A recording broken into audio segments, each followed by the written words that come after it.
বন্ধুরা আজকের এই ভিডিওতে আমি তোমাদেরকে দেখিয়ে দেব চ্যাট জিপিটি দিয়ে কিভাবে রুম ডেকোরেশন করতে হয়। তো সর্বপ্রথম চলে যেতে হবে প্লে স্টোরে, দিয়ে চ্যাট জিপিটি অ্যাপ্লিকেশনটিকে ইনস্টল করে ওপেন করবে।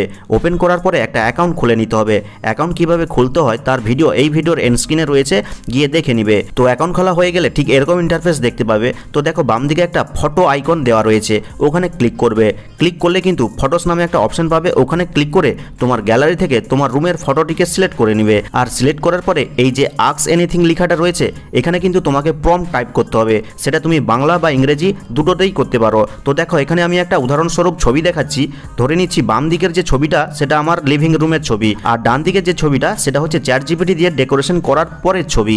তো ভালো করে দেখে নাও, বাম দিকের ছবিতে কিন্তু কোনো কিছুই ছিল না, কিন্তু ডান দিকের ছবিতে সোফা রয়েছে, কফি টেবিল রয়েছে, চেয়ার রয়েছে এবং ওয়ালের কালারের কিন্তু কিছু পরিবর্তন ঘটেছে। আর এই পরিবর্তনের তথ্যগুলো কিন্তু তোমাকে প্রম্পট আকারে চ্যাট জিপিটিকে লিখে দিতে হবে। তো দেখো এখানে আমি লিভিং রুমের ফটোটা অ্যাড করার পরে বাংলা এই প্রম্পটটা লিখে দিয়েছি। ভালো করে পড়ছি, শুনে নাও। এটা আমার পুরানো লিভিং রুম, আর এই লিভিং রুমটিকে আধুনিক ও আরামদায়ক করে তুলুন। লিভিং রুমের ওয়াল কালার হালকা ধূসর ও সাদা করুন। লিভিং রুমের মধ্যে একটা সোফা, তাতে রঙিন বালিশ রাখুন। রুমের মধ্যে কাঠের কফি টেবিল, কাঠের হলুদ চেয়ার, মিনিমাল আর্ট ও আর্টিফিশিয়াল সবুজ গাছপালা অ্যাড করুন, যাতে রুমটি আরও সুন্দর ও উষ্ণ পরিবেশের মতো হয়।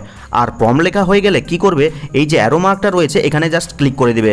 ক্লিক করার 1 থেকে 10 সেকেন্ডের মধ্যে কিন্তু তোমার রুমের ডেকোরেশনের পরিবর্তন ঘটিয়ে একটা নতুন ফটো জেনারেট করে দিবে। আমি লিভিং রুম করলাম, তুমি বেডরুম করতে চাইলে বেডরুম লিখবে, আর কিচেন রুম করতে চাইলে কিচেন রুম লিখবে। আর যদি বেডরুমের মধ্যে তোমার পুরানো কোনো আসবাবপত্র থাকে, যেমন আলমারি, টিভি, ফ্রিজ, বিছানা, এগুলোর যদি কোনো কিছু পরিবর্তন না ঘটিয়ে শুধুমাত্র সঠিক জায়গায় সাজিয়ে গুছিয়ে নিতে চাও, তাহলে কি লিখবে? তাহলে লিখবে, এটা আমার পুরানো বেডরুম, এই বেডরুমটিকে একটু আধুনিক ও মডার্ন করে তুলুন। তবে একটা কথা মনে রাখবেন, আমার এই বেডরুমের মধ্যে যা যা আসবাবপত্র রয়েছে সেগুলোর কিন্তু কোনো কিছু পরিবর্তন না ঘটিয়ে শুধুমাত্র ঠিকঠাক জায়গায় সাজিয়ে গুছিয়ে দিবেন। এরপর যদি তোমার মনে হয় যে বেডরুমের মধ্যে আরও কিছু জিনিসপত্র অ্যাড করা প্রয়োজন, যেমনটা ধরো বড় একটা স্মার্ট টিভি, বড় একটা ঝাল লণ্ঠন, বা এমন যদি মনে হয় যে রুমের ওয়াল কালারটা পরিবর্তন করা প্রয়োজন, তাহলে আগে যতটুকু প্রম্পট লিখেছিলে তার সাথে অ্যাড করে দিবে কি, এছাড়া আমার এই রুমের মধ্যে একটা বড় স্মার্ট টিভি, একটা বড় ঝাল লণ্ঠন অ্যাড করুন এবং রুমের ওয়াল কালার গোলাপি করুন। তুমি যেই কালার করতে চাইছো সেটা লিখে দিবে। দিয়ে কি করবে, কর্নারে যে অ্যারো মার্কটা রয়েছে এখানে ক্লিক করে দিবে। আর ক্লিক করলে কিন্তু জাস্ট কয়েক সেকেন্ডের মধ্যে চ্যাট জিপিটি তোমার বেডরুমের ডেকোরেশন করে দিবে। আর এইভাবে কিন্তু তুমি যে কোনো রুমকে সাজিয়ে নিতে পারবে। তো আশা করি এই ভিডিওটা তোমাদের খুব কাজে লেগেছে। কাজে লাগলে লাইক করে চ্যানেলটিকে সাবস্ক্রাইব করবে, আর কমেন্ট করে জানিয়ে দেবে কেমন হলো আজকের এই ভিডিওটা। তো দেখা হচ্ছে পরবর্তী কোনো এই ধরনের হেল্পফুল ভিডিওর সাথে।